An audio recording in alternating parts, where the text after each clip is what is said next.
Chapter 31, Tick-tock. Kyon's first-person point of view. 7:52 p.m. The air outside Fang and Flame felt heavy, thick with the weight of choices I wasn't ready to make. Time was running out, each second a hammer against my skull, pushing me toward a decision I wasn't sure I could handle. My phone buzzed in my pocket, a reminder of the impending deadline. 8 o'clock. Only 8 minutes left. I glanced at Lawrence, who stood a few steps behind me, his arms crossed. His face was unreadable, but I could see the tension in the set of his jaw.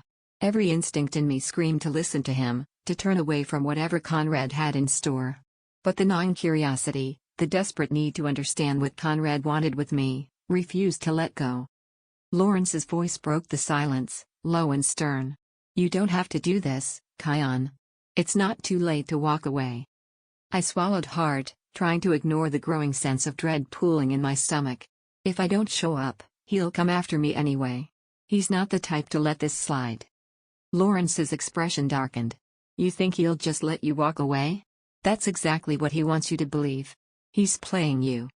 Sia, standing beside me, shifted uncomfortably, her eyes flickering between Lawrence and me. "We don't have time for this," she said, voice tight. "If we're going to do this, we need to decide now." Her words felt like an echo of my own thoughts. Time wasn't on our side. And the more it dwindled, the harder it became to think clearly.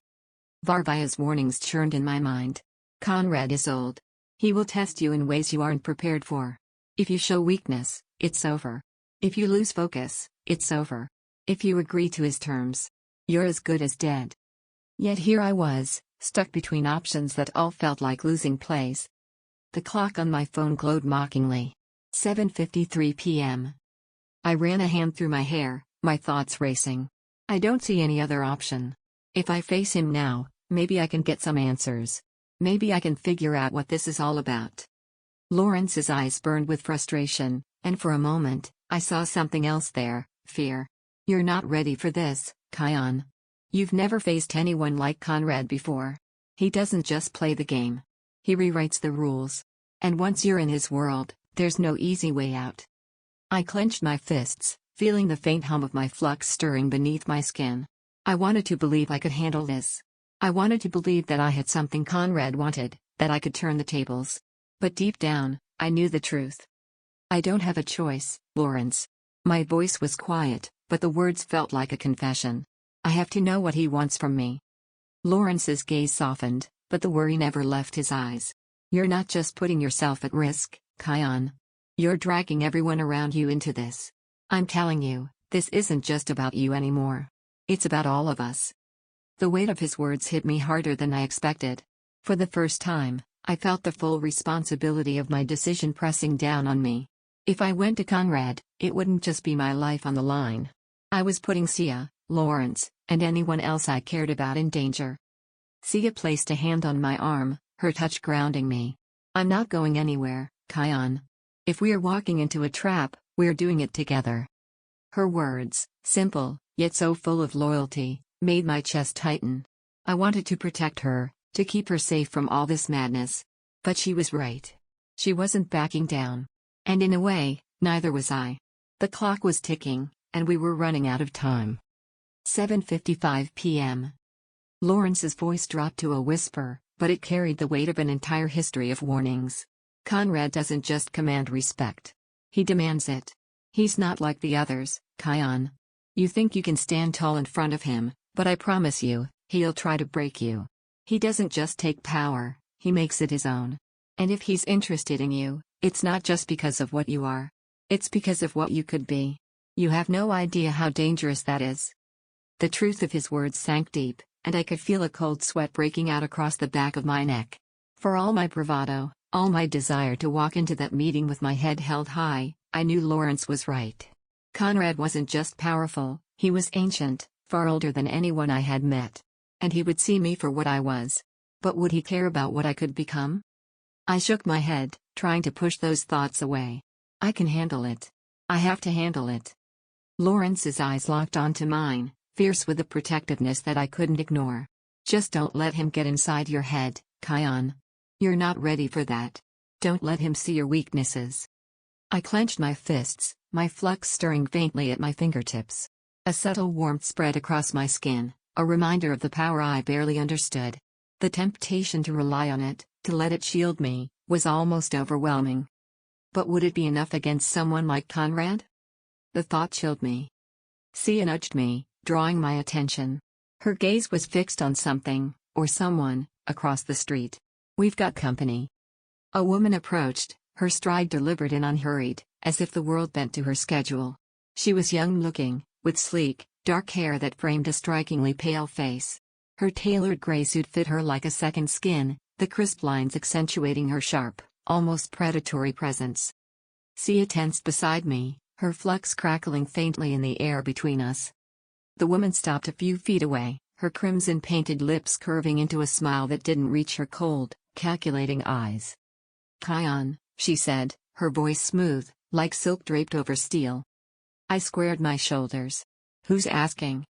Her smile widened, and it sent a shiver down my spine. "You already know who I represent."